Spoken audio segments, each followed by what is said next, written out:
Have you tried crafting with Altenew stamps yet? In this video we're going to look at how you can use these clever stamps to build up a sketched flower design, like this card designed by Kay Carley for Papercraft Inspirations magazine. The great thing about many of Altenew's stamp sets is that they are designed to use just one image, but to be built up with different layers of ink colour, so that you end up with a really beautiful flower design that you don't have to colour in at all. The stamps do all the hard work. They've also created these sets of inks designed to be used with their stamps, so you know you're going to get the shading in the particular design to work together really, really well. So for this card, first off we're going to start by making the card base and a white panel to decorate to go on the front of the card. We've created this using this Desire Create a Card base die. This one is called Ruth, it's a Crafter's Companion die.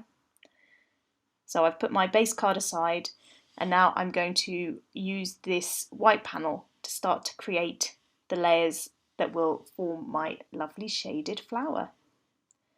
So taking my acrylic blocks and just getting myself set up here, ready to stamp. There's two different ways that you can use these Altenew stamps. You can either start off using the really solid flower, as we're going to here, and then work your way up the set. So you start with the most solid, then the second most solid, then the third, then finishing with the outline. Or if you prefer, you can start with the outline and do it the other way round. Kay, who designed this card, has chosen to start with this solid shape here because she thinks it gives a more defined result. But it's a lovely extra thing about these stamp sets. You get the flexibility to create the two different looks all within the one set. But we're going to begin with this solid outline flower, and we're going to ink it up using inks from the Red Cosmos mini ink pad set. That's another product from Altenew stamps. So we're using Frosty Pink, which is the palest colour in the set. That's important. Even if you want to use the set the other way around, you still want to make sure that the most solid block of colour, so that's the one we're using here, will always be in the palest shade.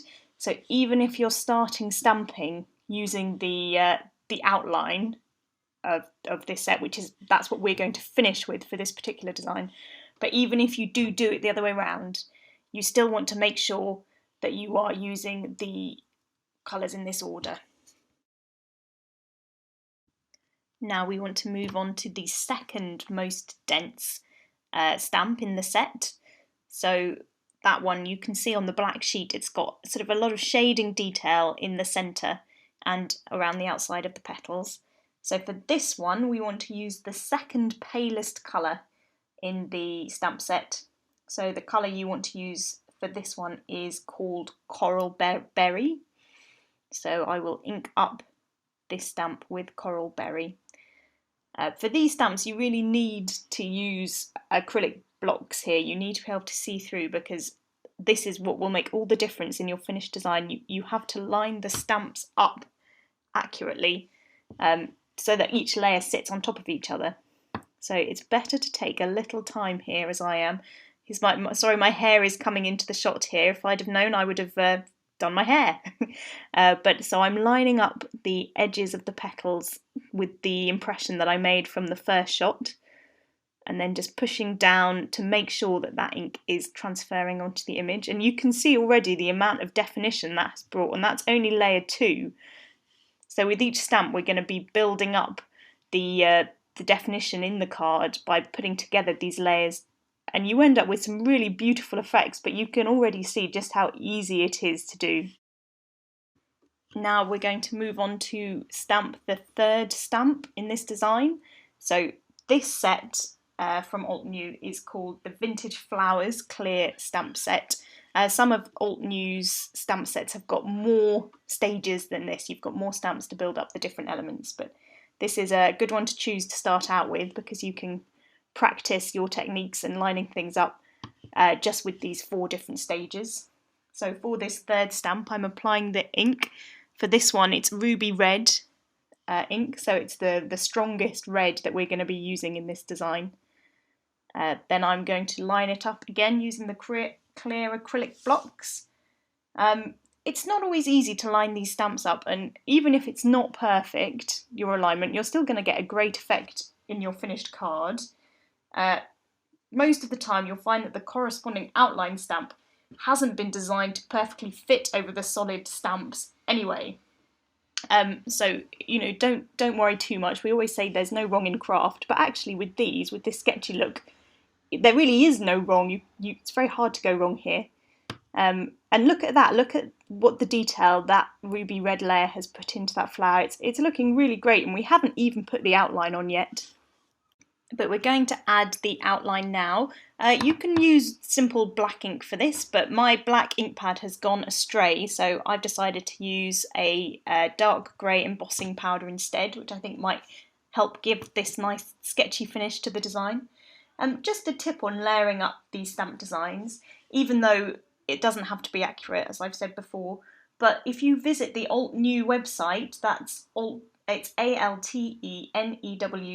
altenew.com, there are help sheets on their website that you can download for each of the stamp sets, and they'll help you identify the different touch points in the different layers, so that when you are sort of lining things up within the design, you'll know the handy bits in the card that you can kind of layer up without having to worry too much about the position. So that's a really useful resource. You need to click on the image of the stamp set in the shop section. That'll take you to the page for the set, and then there'll be smaller images underneath that will show you those touch points.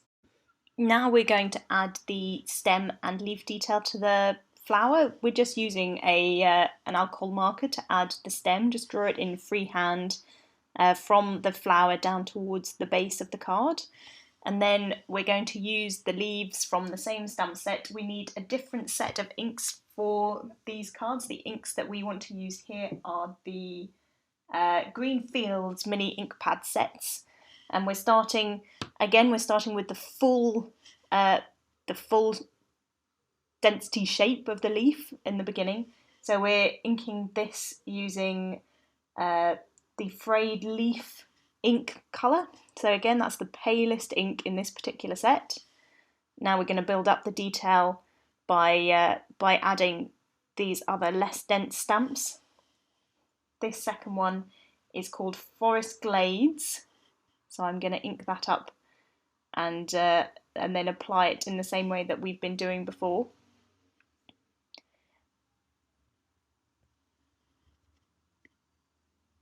It's quite helpful to use the stem of this leaf as a guide, so you want to really get in close and line up the stem to the one below. It's quite nice to have that kind of central guide that you can follow along when you're stamping these leaves. It's actually much easier to stamp the leaves than it is for the flower, because it's a more defined shape, and that central line is really helpful. So now we're going to add the third layer. This is the last layer for the leaf stamp.